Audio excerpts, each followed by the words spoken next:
Football খেলা দেখে আর ব্রাজিলে পেলেকে চেনে না এমন মানুষ হয়তো বা খুঁজেও পাওয়া যাবে না। ফুটবল ইতিহাসে যতগুলো ভালো প্লেয়ার রয়েছে তার মধ্যে অন্যতম সেরা প্লেয়ার হচ্ছে পেলে। বলা হয়ে থাকে বল পায়ে কোন একটা মুহূর্তে যদি 1 লক্ষ আলাদা টাইপের মুভ করা সম্ভব হয়ে থাকে, পেলে সেখানে নেবেন 1 লক্ষ 1 নাম্বার মুভ। আমরা সবাই জানি পেলে পুরো পৃথিবী জুড়ে বিখ্যাত, কিন্তু কিভাবে এই পেলের জন্ম হলো, কি করে সে এত পপুলার হলো বা পুরো পৃথিবী জুড়ে এত জনপ্রিয় হওয়ার কারণ কি? 2016 সালে পেলের বায়োগ্রাফি নিয়ে একটি সিনেমা তৈরি করা হয়, যেটার নাম হচ্ছে পেলে বার্থ অফ এ লিজেন্ড। এই সিনেমাতে পেলের জীবনের স্ট্রাগলের কথা তুলে ধরা হয়েছে, কিভাবে সে একজন বস্তির ছেলে থেকে বিশ্বসেরা ফুটবলার হয়ে উঠল। আশা করছি পেলের জীবনী সবার জন্য একটা অনুপ্রেরণা হিসেবে কাজ করবে। সো অনেক কথা বললাম, এবার পুরো সিনেমার এক্সপ্লানেশন শুরু করা যাক। সিনেমার শুরুতে একজন ধারাভাষ্যকার বলছিল 1958 সালের বিশ্বকাপে সবাইকে স্বাগতম। আজকে ব্রাজিল বনাম সুইডেনের মধ্যে ফাইনাল খেলা অনুষ্ঠিত হবে। ব্রাজিলের কাছে ফুটবল খেলাটা অনেক গুরুত্বপূর্ণ। এর আগের বিশ্বকাপে ম্যাচ হেরে যাওয়াতে ব্রাজিলের অনেক দর্শক ছাদ থেকে লাফিয়ে আত্মহত্যা করেছে, কারণ তারা কোনোভাবেই ব্রাজিলের পরাজয় মানতে পারেনি। এবারও মনে হচ্ছে ব্রাজিল হেরে যাবে। তাদের যথেষ্ট ভালো কোনো প্লেয়ার নেই, এমনকি তাদের বেশিরভাগ প্লেয়ার ইনজুর্ড। তবে এর মধ্যে অন্যতম একটা ব্যাপার হচ্ছে তারা একটা 17 বছরের বাচ্চাকে মাঠে নামিয়েছে ফুটবল খেলানোর জন্য। তো খুব সহজে আইডিয়া করে বলা যায় সুইডেন এই বিশ্বকাপটা জিতে যাবে। এবার সে কাঙ্ক্ষিত সময়টা চলে আসে, যখন প্লে আস্তে আস্তে মাঠে প্রবেশ করে আর সিনটা কাট হয়ে 16 জুলাই 1950 সালে চলে যায়, যেখানে আমরা 8 বছরের ছোট্ট পেলেকে দেখতে পাই। কিন্তু এই সিনেমাতে তার নাম হচ্ছে ডিকো। ডিকোর পরিবার বলতে মা, বাবা আর একটি ছোট্ট বোন রয়েছে। তার বাবার নাম হচ্ছে জর্জ, যিনি পেশায় একজন ক্লিনার, আর তার মায়ের নাম হচ্ছে মারিয়া, তিনি পেশায় একজন রাঁধুনি। সহজ কথায় তারা নিম্ন পরিবারের মানুষ। ডিকো পরিবারের করুণ অবস্থা দেখে সে মুচির কাজ করে তার ফ্যামিলিকে সাপোর্ট দেওয়ার চেষ্টা করে যাচ্ছে। তো ডিকো প্রতিদিন কাজ শেষ করে তার বন্ধুদের সঙ্গে ফুটবল খেলায় মেতে ওঠে। বলে রাখি, তারা যে ফুটবল দিয়ে খেলছে এটা কিন্তু কাপড় দিয়ে বানানো, কারণ তাদের কাছে ফুটবল কেনার মতো কোনো টাকা নেই, যার জন্য বাধ্য হয়ে এভাবেই ফুটবল বানিয়ে রোজ বস্তির মধ্যে প্র্যাকটিস করে। সে যাই হোক, এরপর 1950 সালে সেই দিনটি চলে আসে যেদিন উরুগুয়ে বনাম ব্রাজিলের মধ্যে ফাইনাল খেলা অনুষ্ঠিত হয়। ডিকোদের বস্তিতে সকল লোকজন একত্র হয়ে রেডিওতে খেলার ধারাভাষ্য শুনছিল। ডিকোরা ছোট ছিল বিধায় তাদের ঘরে আসা নিষেধ, যার জন্য তারা ঘরের উপরে টিনের ফাঁকা দিয়ে খেলার নিউজ শুনছে। সেই সময়টাতে আজকের মতো প্রত্যেকটা ঘরে ঘরে টিভি ছিল না, যার জন্য বস্তির সবাই রেডিওতে খেলার ধারাভাষ্য শুনছিল। তো খেলার স্কোর দাঁড়ায় ব্রাজিল 1 উরুগুয়ে 1, সময় 80 মিনিট, বাকি রয়েছে 10 মিনিট। ধারাভাষ্যকার বলছিল ব্রাজিলের জন্য এবারের বিশ্বকাপ জেতার সুবর্ণ সুযোগ রয়েছে। তারা যদি এই ম্যাচে ড্রও করে তবুও তারা পয়েন্ট পেয়ে জিতে যাবে, যেহেতু ব্রাজিলের প্রত্যেকটা মানুষই জানতো বিশ্বকাপে হট ফেভারিট দল হচ্ছে তারা। ইভেন ব্রাজিল এবার জিতলে বা ড্র করলেও পয়েন্ট হিসেবে বিশ্বকাপ তাদের হয়ে যাবে। সেই জন্য ব্রাজিলের প্রত্যেকটা মানুষ উল্লাস করার জন্য প্রস্তুত। তারা সকল ধরনের বাজি বা ফটকা রেডি করে রেখেছে। যখনই ফাইনাল বাজি দেওয়া হবে তখনই তারা উল্লাস শুরু করবে, কিন্তু সেটা আর হয়ে ওঠে না। উরুগুয়ে শেষ মিনিটে ব্রাজিলকে গোল দিয়ে বিশ্বকাপ জিতে নেয়। ব্রাজিল হেরে যাওয়াতে জর্জ কান্নায় ভেঙে পড়ে। সে কোনোভাবেই এটা মানতে পারছিল না। বাবার সাথে সাথে ডিকো ছাদের উপরে থেকে কান্না করতে শুরু করে। ডিকো ছোট হলেও হারের বেদনা কতটা কষ্টের সেটা তার বাবাকে দেখে বুঝে যায়। তো রাতের বেলা সে তার বাবার সামনে গিয়ে প্রমিস করে, বাবা আমি ব্রাজিলের হয়ে ওয়ার্ল্ড কাপ জিতবো। ছোট্ট ছেলের মুখে ওয়ার্ল্ড কাপের কথা শুনে জর্জ জানায়, বাবা তোমাকে এত কিছু করতে হবে না, তুমি শুধু খেলাধুলা বাদ দিয়ে পড়াশোনায় মনোযোগ দাও। বাবার কথা শুনে ডিকো আর কিছু না বলে বাসায় চলে আসে। পরদিন ডিকো তার মায়ের সাথে কাজে গিয়ে জানতে পারে যে আজকে সান্তোস ক্লাবের জন্য প্লেয়ার বাছাই করা হবে। তো যথারীতি ডিকো তার বন্ধুদের নিয়ে সেই খেলায় অংশগ্রহণ করে। তারা পরপর বেশ কয়েকটা ম্যাচ জিতে ফাইনাল রাউন্ডে পৌঁছে যায়। তবে সমস্যা হলো তাদের অপর টিমের ড্রেস, বুট দুটোই রয়েছে, কিন্তু তাদের কোনোটাই নেই। তাদের বুট না থাকার জন্য অপর পাশের প্লেয়ারগুলো তাদেরকে নিয়ে মজা করে। এই ঘটনায় ডিকোরা খুবই কষ্ট পায়, কারণ তাদের কাছে বুট কেনার মতো সামর্থ্য নেই। এই সময় ডিকোর বন্ধু জানায়, সবাই আমার সাথে চলো, একটা আইডিয়া পেয়েছি। যথারীতি তারা একটা গোডাউনের থেকে 4টা বাদামের বস্তা চুরি করে পালাতে শুরু করে। তাদেরকে ধরার জন্য বেশ কিছু লেবারও পিছু করে। তবে ডিকোরা খুব সহজেই তাদের চোখ ফাঁকি দিয়ে সেখান থেকে পালিয়ে যায়। এখন ডিকোরা সেই বাদামগুলো বাজারে নিয়ে বিক্রি করছিল, কিন্তু তাদের বিক্রি করার সিস্টেম দেখলে আপনার মাথা পুরোই ঘুরে যাবে। ডিকোর এক বন্ধু সামনে গিয়ে বলছে, বাদাম কিনলে জুতা পলিশ ফ্রি। লোকজন তো এমনিতে বাদাম কিনবে, তার উপরে জুতা পলিশ ফ্রি। তাদের এই লোভনীয় অফারের জন্য দ্রুত তাদের বাদামগুলো বিক্রি হচ্ছিল। বাদাম বিক্রির এক মুহূর্তে তাদের অপোনেন্ট টিম সেখানে এসে তাদেরকে ছোট করে কথা বলতে শুরু করে। তাদেরকে অপমান করে কথা বলার জন্য ডিকো রেগে গিয়ে তাদের সাথে ফাইটে জড়িয়ে পড়ে। তবে মারামারি অনেক দূর গড়ানোর পূর্বেই পাশে থাকা লোকজন তাদেরকে ছাড়িয়ে দেয়। ডিকোর মারামারির কথা জানতে পেরে তার বাবা জর্জ তাকে বলে, শোনো, তুমি যদি প্রফেশনাল প্লেয়ার হতে চাও তাহলে নিজের অবস্থান নিয়ে কখনোই লজ্জাবোধ করবে না। তুমি যেরকম অন্যদের সামনে ঠিক সেভাবেই নিজেকে প্রকাশ করো। সো পরদিন খেলার শুরুতে ধারাভাষ্যকার জানায় শুলেস টিমের ক্যাপ্টেন হচ্ছে প্লে এবং কিংসের ক্যাপ্টেন হচ্ছে জ্যাক। ডিকোদের টিমের নাম হচ্ছে শুলেস। এখন ধারাভাষ্যকারের মুখে পেলে নাম শুনে ডিকো খুবই রেগে যায়, কারণ জ্যাক তাকে রাগানোর জন্যই এই নাম দিয়েছে। তবে বন্ধুরা জানায়, ডিকো শান্ত হও, খেলা শেষ হোক, তারপর বাদ বাকিটা দেখা যাবে। যাই হোক, শুলেস বনাম কিংসের মধ্যে খেলা শুরু হয়ে যায়, কিন্তু ডিকোরা তাদের অপোনেন্ট প্লেয়ারদের তুলনায় অনেক ছোট ছিল।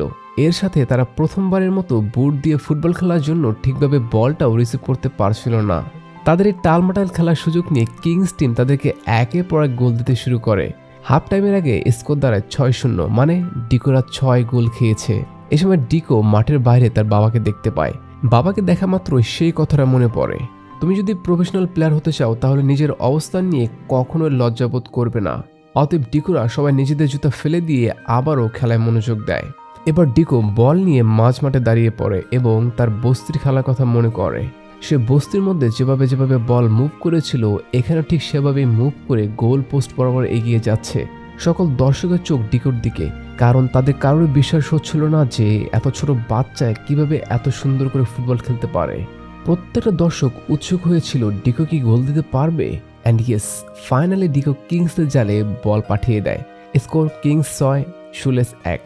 এরপর ডিকো একের পর কিংসদেরকে গোল দিতে শুরু করে। ডিকোর প্রত্যেকটা ড্রিবলিং, মুভমেন্ট, বল রিসিভ দেখে সবাই রীতিমতো অবাকই হচ্ছিল। তারা ভাবছিল এই পিচ্চি ছেলেটা কিভাবে এত সুন্দর করে ফুটবল খেলছে। সে যাই হোক, ডিকোর একের পর গোল দেওয়ার ফলে স্কোর দাঁড়ায় 6-5। কিন্তু তখনই আবার খেলার সময় শেষ হয়ে যাওয়ার জন্য তারাই ম্যাচটা হেরে যায়। ম্যাচ হেরে যাওয়াতে ডিকোর বন্ধু জানায়, এবার আর হলো না, পরের বার দেখা যাবে, এখন চলো বাসায় যাওয়া যাক। তারা যখন আস্তে আস্তে সামনের দিকে এগিয়ে যাচ্ছিল, তখনই পেছন থেকে সকল দর্শক পেলে পেলে বলে উল্লাস করছিল। এবার সবার মুখে পেলে নামটা শুনে তার বেশ ভালোই লাগছিল। যদিও একটু আগ পর্যন্ত তার কাছে এই নামটা বিরক্তির কারণ ছিল, তবে এখন এই পেলে নামটা তার বেশ ভালোই লাগছে। এদিকে সান্তোসের বিখ্যাত একজন প্লেয়ার যার নাম রিচার্ড, সে জর্জকে একটা কার্ড দিয়ে যোগাযোগ করতে বলে, কারণ তার কাছে ডিকোর খেলাটা খুবই ভালো লেগেছে, সে তাকে দলে নিতে আগ্রহী। এ সময় পাশে থেকে ডিকোরা লক্ষ্য করে যে সেই লেবারগুলো স্টেডিয়ামে এসেছে তাদেরকে ধরার জন্য। এখন তারা লেবারদের কাছ থেকে পালানোর জন্য দৌড়াতে দৌড়াতে জঙ্গলের ভিতরে একটা গুহার মধ্যে লুকিয়ে পড়ে। কিন্তু সমস্যা হলো, প্রচণ্ড বৃষ্টি বর্ষণের জন্য ডিকোর একজন বন্ধু মাটির নিচে চাপা পড়ে। তখনই লেবারগুলো ডিকোর চিৎকার শুনে তার কাছে এসে সেই ছেলেটাকে মাটি করে বের করে। তবে ততক্ষণে অনেক লেট হয়েছে। লেবারগুলো ডিকোর প্রিয় বন্ধুর নিথর দেহ নিয়ে বাসায় ফিরে আসে। এই ঘটনায় ডিকো খুবই কষ্ট পায়। সে কোনোভাবেই তার বন্ধুর মৃত্যু মেনে নিতে পারছিল না। ডিকো তার মাকে জানায় সে আর কোনোদিনও ফুটবল খেলবে না, সে সবকিছু বাদ দিয়ে নিয়মিত স্কুলে যাবে। মারিয়া তাকে সান্ত্বনা দিয়ে বলে, বাবা তুমি চিন্তা করো না, সবকিছু ঠিক হয়ে যাবে। এখন রাতের বেলা জর্জ মারিয়াকে সেই কার্ডটা দেখায় যেটা রিচার্ড দিয়েছিল। মারিয়া তাকে ডিরেক্ট জানিয়ে দেয় যে এখন থেকে ডিকো স্কুল শেষ করে তোমার সাথে ক্লিনিকে কাজ করবে। তার ফুটবল খেলার কোনো প্রয়োজন নেই, ফুটবল আমাদের জন্য না। যথারীতি পরদিন ডিকো তার বাবার সাথে কাজ শেষ করে একটা ব্রাঞ্চিতে বসে দুপুরের খাবার খাচ্ছিল। এই সময় তার বাবা গাছ থেকে একটা আম পেড়ে প্র্যাকটিস করতে শুরু করে আর তাকে বলে, আমি যখন ছোট ছিলাম তখন ঠিক এইভাবে আম দিয়ে প্র্যাকটিস করতাম নিজের খেলা ইমপ্রুভ করার জন্য। এখন তুমি একবার প্র্যাকটিস করো দেখি। কিন্তু ডিকোর ফুটবল খেলতে মন চাইছে না, কারণ তার বন্ধুর মৃত্যুর শোকটা সে এখনো পুরোপুরি ভুলতে পারেনি। তবে জর্জ চাইছে ডিকো যেন সবকিছু বাদ দিয়ে আবার ফুটবল খেলা শুরু করে। সে ডিকোকে অনুপ্রাণিত করার জন্য রোজ রোজ তার সামনে আম দিয়ে প্র্যাকটিস করত। তো রোজ রোজ বাবার প্র্যাকটিস দেখে ডিকো অনুপ্রাণিত হয়ে আম দিয়ে প্র্যাকটিস শুরু করে দেয়। এভাবে অনেক দিন কেটে যায়। ডিকোর বয়স এখন 16। একদিন মারিয়া বাসায় আসার সময় বাবা ছেলেকে আম দিয়ে প্র্যাকটিস করার সময় দেখে ফেলে। এরপর আর কি, অতঃপর মারিয়া কোচ রিচার্ডকে ডেকে এনে ডিকোর খেলা দেখায়। ডিকোর খেলা দেখে রিচার্ডের বেশ ভালো লেগে যায়, আর তাছাড়া সে তো অনেক আগে থেকে ডিকোকে পছন্দ করে রেখেছে। এখন রিচার্ড ডিকোর মা বাবাকে বিদায় জানিয়ে তাকে নিয়ে সান্তোস ক্লাবে চলে আসে। মাঠে প্র্যাকটিস করার সময় কোচ সবাইকে জানিয়ে দেয় যে তোমরা আগে যেভাবে খেলেছো সব বাদ দিয়ে প্রপার নিয়ম অনুযায়ী প্র্যাকটিস করবে। আমি যেভাবে তোমাদের দেখাবো তোমরাও সেভাবে খেলবে। যথারীতি ডিকো সবকিছু ভুলে গিয়ে কোচের নিয়ম অনুযায়ী প্র্যাকটিস শুরু করে দেয়। এভাবে বেশ কিছুদিন প্র্যাকটিস করার ফলে ডিকোর নাম ইউথ টিমে চলে আসে। এখানে মোট 3টা টিম রয়েছে, ইউথ, জুনিয়র আর প্রো টিম। সে যাই হোক, একদিন রাতের বেলা রিচার্ড যখন কাজ করছিল তখন সে বাইরে ফুটবলের আওয়াজ শুনতে পায়। ফুটবলের আওয়াজ শুনে সে জানলার কাছে এসে লক্ষ্য করে যে ডিকো প্র্যাকটিস করছে। ডিকোকে দেখে রিচার্ডের বেশ গর্ব হয়। যাক, অবশেষে একজন পরিশ্রমী প্লেয়ার পাওয়া গেল। একদিন এই ছেলেটাই বিশ্ব মাতাবে। পরদিন ফুটবল খেলার সময় ডিকো একটা ইজি প্লান্টিক মিস করে, মানে সে বলটা মেরে একেবারে বাইরে পাঠিয়ে দেয়। এই ঘটনায় তার বন্ধুরা বলতে শুরু করে, তোমাকে দিয়ে ফুটবল হবে না, তুমি বাসায় ফিরে যাও। এখন ডিকো বন্ধুদের কথায় রাগ করে যখন রাতের বেলা চুপি চুপি বাসায় যাচ্ছিল, সেই মুহূর্তে রিচার্ড তাকে দেখে ফেলে। রিচার্ড তখনই ডিকোর পিছু পিছু স্টেশনে গিয়ে তাকে জানায়, সবার মতো তুমিও তাহলে হার মেনে নিচ্ছ। ডিকো বলে, আঙ্কেল, কোচ আমার খেলা একদমই পছন্দ করে না, আমি নাকি প্রথম নিয়মে ফুটবল খেলি। রিচার্ড বলে, হ্যাঁ আমি জানি তুমি প্রথম নিয়মে ফুটবল খেলো, তবে এর পিছনে একটা দারুণ গল্প রয়েছে। 16 শতাব্দীতে আফ্রিকান স্লেভদের সাথে পর্তুগিজরা ব্রাজিলে চলে আসে, কিন্তু পরবর্তীতে আফ্রিকানরা তাদের চিন্তাভাবনা বদলে ফেলে রাজত্ব করার জন্য উঠে পড়ে লাগে। আফ্রিকানদের হাত থেকে বাঁচার জন্য কিছু স্লেভ বা দাস জঙ্গলের মধ্যে কাপুইয়ার কাছে জিঙ্গা প্র্যাকটিস শুরু করে দেয়। একদিন কাপুইয়া আফ্রিকানদের থেকে পালিয়ে শহরে চলে আসে এবং তার বিরুদ্ধে গ্রেপ্তারি পরোয়ানা জারি হয়ে যায়। কাপুইয়া এসব কিছু পরোয়া না করে জিঙ্গা স্টাইলে ফুটবল খেলা শুরু করে। ওই সময়টাতে সবাই জিঙ্গা স্টাইলকে সবচেয়ে বেশি পছন্দ করত, আর এইভাবেই জিঙ্গা স্টাইলের বিকাশ ঘটে। সেই পূর্ব সময় থেকে ব্রাজিলিয়ানরা জিঙ্গা স্টাইলে ফুটবল খেলতে শুরু করে, কিন্তু ব্রাজিলে 1950 সালে ফাইনালে হেরে যাওয়ার পর থেকে সবাই মনে করত জিঙ্গা স্টাইলে খেলার জন্যই তারা হেরেছে, আর তখন থেকে সবাই এই জিঙ্গা স্টাইলকে মনে প্রাণে ঘৃণা করে। অন্য সবার মতো তোমার কোচও এই জিঙ্গা স্টাইলকে একদমই পছন্দ করে না, সে চায় তুমি তার নিয়মে ফুটবল খেলো। তবে আমি লক্ষ্য করেছি তোমার মধ্যে জিঙ্গা স্টাইল এখনো মজবুত রয়েছে, তুমি চাইলে এই জিঙ্গা স্টাইলকে বাইরে নিয়ে আসতে পারো, আবার লুকিয়ে রাখতেও পারো, সব তোমার ইচ্ছে। অনেক কথা বললাম, এখন যদি নিজের বিকাশ ঘটাতে চাও তাহলে ক্লাবে ফিরে আসো, আর না হলে ট্রেনে করে বাসায় ফিরে যাও। রিচার্ডের কথা শুনে ডিকো অনুপ্রাণিত হয়, তার মধ্যে নতুন করে আত্মবিশ্বাস জেগে ওঠে। অতএব সে আবারও ক্লাবে গিয়ে ফুটবল খেলায় যোগদান করে। সেদিন খেলা ছিল অন্য একটা ক্লাবের সাথে, সেই ক্লাবটা আবার তাদেরকে পরপর 3টা গোল দিয়ে এগিয়ে যায়। ডিকোরা হতাশ হয়ে পড়ে, তারা এলোমেলোভাবে খেলতে শুরু করে। খেলার এক পর্যায়ে ডিকো নিজের প্লেয়ারের সাথে ধাক্কা খেয়ে নিচে পড়ে যায়। সে প্রচণ্ড ব্যথায় মাটিতে শুয়ে পড়ে। এ সময় তার চোখ যায় রিচার্ডের দিকে। রিচার্ড তাকে আবারও স্মরণ করিয়ে দেয় যে নিজের বিকাশ ঘটাও, না হলে বাড়ি ফিরে যাও। এবার ডিকো আম গাছের নিচে যেভাবে আম দিয়ে প্র্যাকটিস করেছিল মাঠেও সেভাবে খেলতে শুরু করে। সে পরপর বেশ কিছু প্লেয়ারকে ড্রিবলিং করে একটা অসাধারণ গোল দেয়। সকল প্লেয়ার প্রচণ্ড অবাক, সে এটা কিভাবে করলো। এই সময় কোচ ডিকোকে তার কাছে নিয়ে বলে, এটা কি ছিল? ডিকো জানায়, সরি কোচ, আমার ভুল হয়েছে। কোচ বলে, সমস্যা নেই, তুমি এভাবেই খেলো। অথবা ডিকোকে আর কি আটকায়, সে একের পর এক গোল দিয়ে তার টিমকে জিতিয়ে নেয়। এভাবে বেশ কয়েক মাস ভালো খেলার জন্য তাকে প্রো টিমে নেওয়া হয়। যেখানে অন্য প্লেয়ারদের কয়েক বছর লেগে যায় প্রো টিমে আসতে, সেখানে ডিকো কয়েক মাসের ব্যবধানে চলে এসেছে। একদিন ডিকো ক্লাব থেকে ছুটি নিয়ে তার মায়ের জন্য একটা গ্যাসের চুলা এবং বাবার জন্য রেডিও নিয়ে যায়। তার মা বাবা প্রচণ্ড খুশি ছেলের সাফল্যে। জর্জ ডিকোকে জানায়, কালকে বিশ্বকাপের জন্য প্লেয়ারদের নাম ঘোষণা করা হবে, সেখানে তোমার নামও আসতে পারে। ডিকো জানায়, বাবা, আমি এখন অনেক ছোট, আমার বয়স সবে 16, আমাকে নিবে না, এটা নিশ্চিত থাকো। তো সকালবেলা ডিকো তার বাবার সাথে বিশ্বকাপে অংশগ্রহণকারী প্লেয়ারদের নাম শুনছিল। সকল প্লেয়ারদের শেষে গিয়ে ডিকোর নামটা বলা হয়, ডিকো নাসিমেতো। ডিকোর নাম শোনা মাত্র তার বাবা খুশিতে নাচতে শুরু করে। মা মারিয়াও বেশ খুশি হয় ছেলের সাফল্যে। সো পরদিন জর্জ ডিকোকে এগিয়ে দেওয়ার সময় একটা প্লে নামের জার্সি উপহার দেয় এবং বেশ কিছু গুরুত্বপূর্ণ কথা বলে। শোনো, আমি যখন প্রফেশনাল ফুটবলার ছিলাম তখন জিঙ্গা স্টাইলে খেলতাম, কিন্তু একদিন খেলার সময় আমার মনে সন্দেহের সৃষ্টি হয়, আমি কি জিঙ্গা স্টাইল পারবো? আর এই সন্দেহের জন্যই আমার পা ভেঙে গিয়ে চিরদিনের জন্য খেলা বন্ধ হয়ে যায়। তবে তুমি কখনোই এই জিঙ্গা স্টাইল নিয়ে সন্দেহ করবে না। যদি কখনো সন্দেহ হয় তাহলে সেদিন কিন্তু তুমি নিজেও বিপদে পড়ে যাবে, কথাটা মাথায় রেখো। ডিকো জানায়, ঠিক আছে বাবা। এরপর সে তার বাবাকে বিদায় জানিয়ে মেইন ফুটবল ক্লাবে চলে আসে। সেখানে একটা প্রেস কনফারেন্সের আয়োজন করা হয়েছে ব্রাজিলের নতুন প্লেয়ারদের উপলক্ষে। ডিকো সকল প্লেয়ারদের সাথে সাক্ষাৎ করে। জিতো নামের একজন প্লেয়ার জানায়, তোমার পজিশনের জন্য জ্যাকও রয়েছে, তোমাদের মধ্যে যে ভালো করবে তাকে রাখা হবে, আর অন্যজন বাদ পড়বে। ডিকো জ্যাককে দেখে খুবই ভয় পেয়ে যায়, কারণ তার মন বলছিল কোচ হয়তোবা তাকে বাদ দিয়ে জ্যাককে নিয়ে নিবে।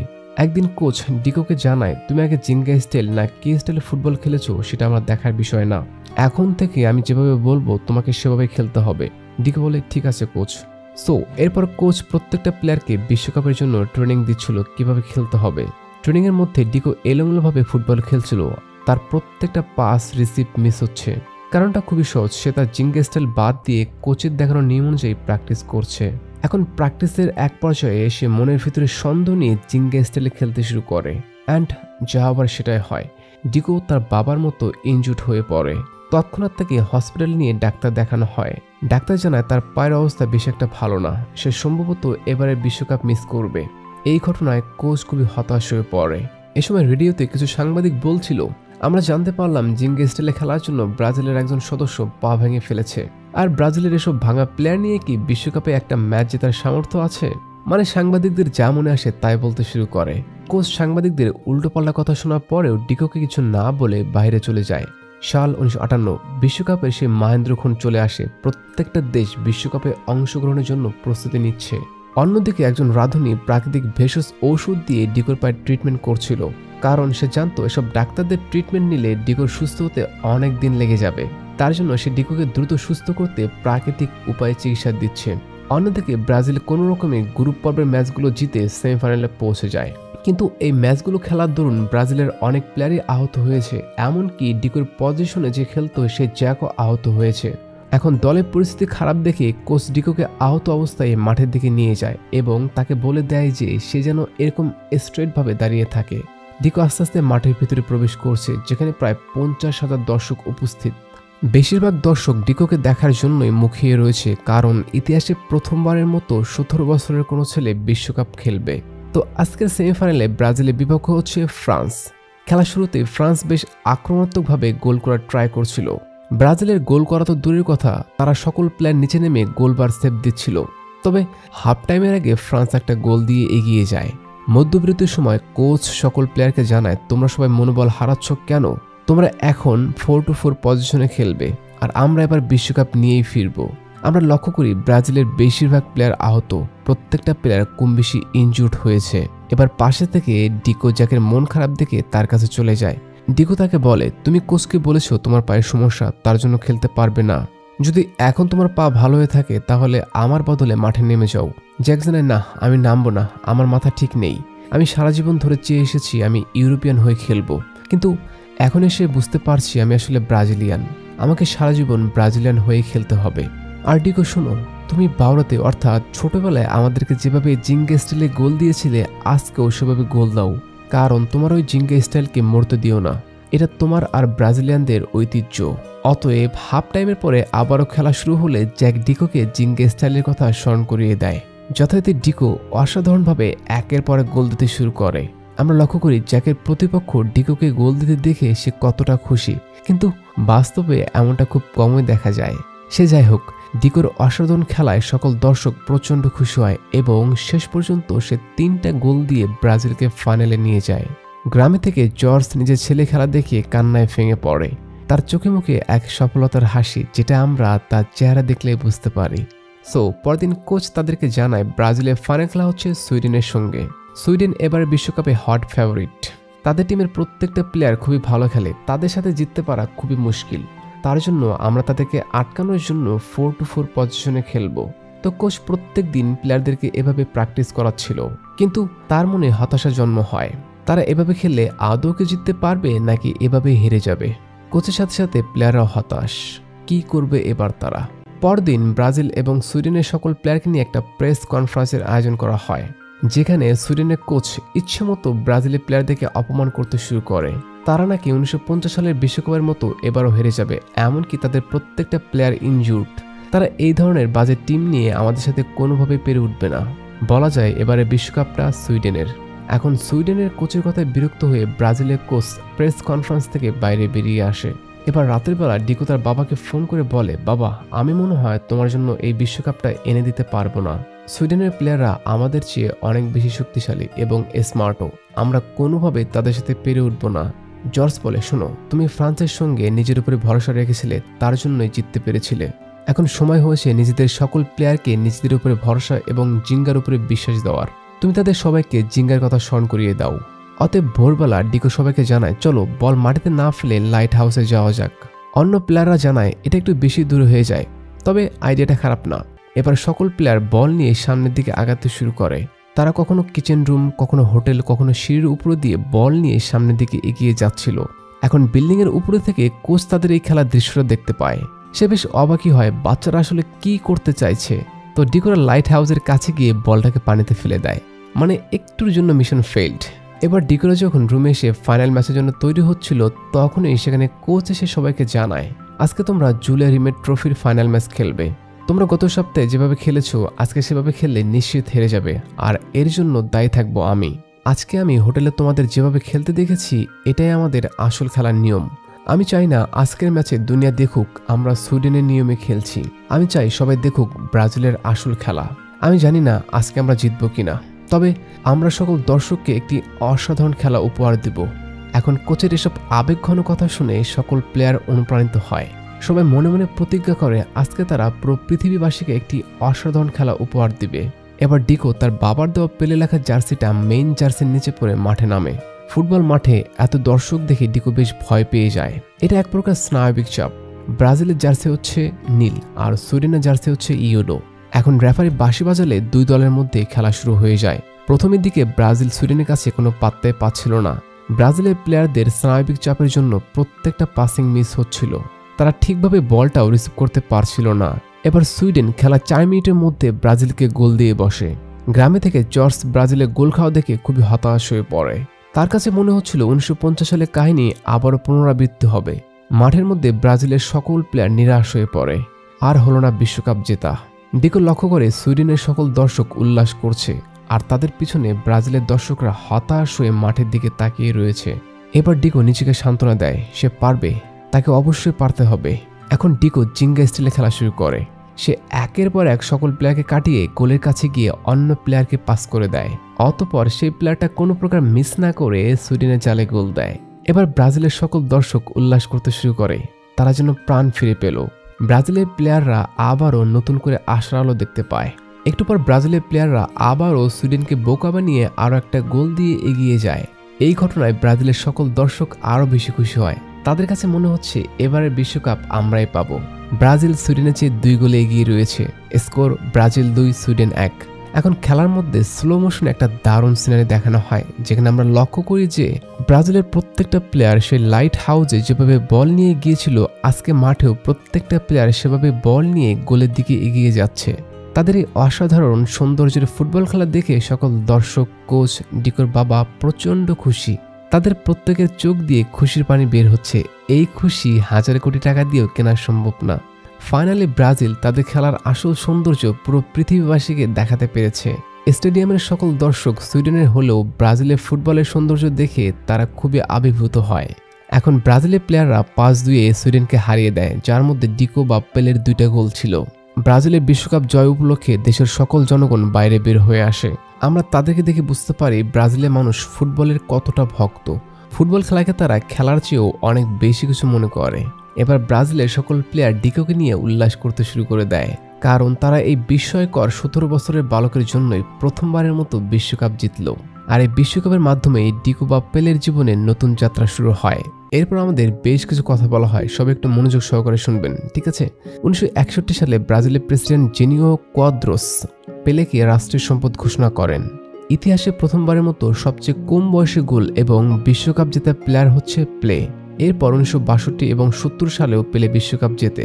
ইতিহাসে একমাত্র পেলেই 3টি ওয়ার্ল্ড কাপ জিতেছে। তবে পেলে এক ম্যাচে 5টা গোল কখনোই করতে পারেনি, যে রেকর্ডটা তার বাবা করেছিল। 1958 সাল থেকে ব্রাজিলের জিঙ্গা স্টাইল সবচেয়ে জনপ্রিয় হয়ে ওঠে। এরপর আমাদের বেশ কিছু পেলের প্রথম ক্লিপ দেখানো হয়। তার খেলা দেখে আমরা বুঝতে পারি যে সে আসলে ফুটবলের লিজেন্ড ছিল। এই ফুটবলের লিজেন্ড 2022 সালে 29 ডিসেম্বর 82 বছর বয়সে মারা যান। আর এরই মাধ্যমে একজন জনপ্রিয় ফুটবলারের সমাপ্তি ঘটে। যদি বলা হয় ফুটবলের রাজা কোন দেশ, তাহলে প্রথমে ব্রাজিলের নামই আসবে। যদিও এখানে অনেকেরই মতভেদ রয়েছে, সেটা কোনো ব্যাপার না, কারণ যারা যেই দলের সাপোর্টার তারা সেই দলকে বড় মনে করবে, এটাই স্বাভাবিক। তো আপনারা যারা ভিডিও দেখছেন তারা কে কোন দল সাপোর্ট করেন সেটা কমেন্টে বলে যাবেন, দেখি কোন দলের সাপোর্টার বেশি। আর হ্যাঁ, আরেকটি বিষয়, খেলার সৌন্দর্যের দিক থেকে কোন দল এগিয়ে, ব্রাজিল নাকি আর্জেন্টিনা? প্লিজ সবাই নিজের মতামত কমেন্টে বলে যাবেন। আর হ্যাঁ, আরেকটি বিষয় বলতে চাই, আমাদের গ্রামে অনেকেই বলে থাকেন যে শ্বশুরের সম্পদ দেখে মেয়ে বিয়ে করা আর ব্রাজিলের 5টা ওয়ার্ল্ড কাপ দেখে তাদেরকে সাপোর্ট করা দুটো একই জিনিস। সো আজকের মতো বিদায় নিচ্ছি, দেখা হচ্ছে পরবর্তী ভিডিওতে। আল্লাহ হাফেজ।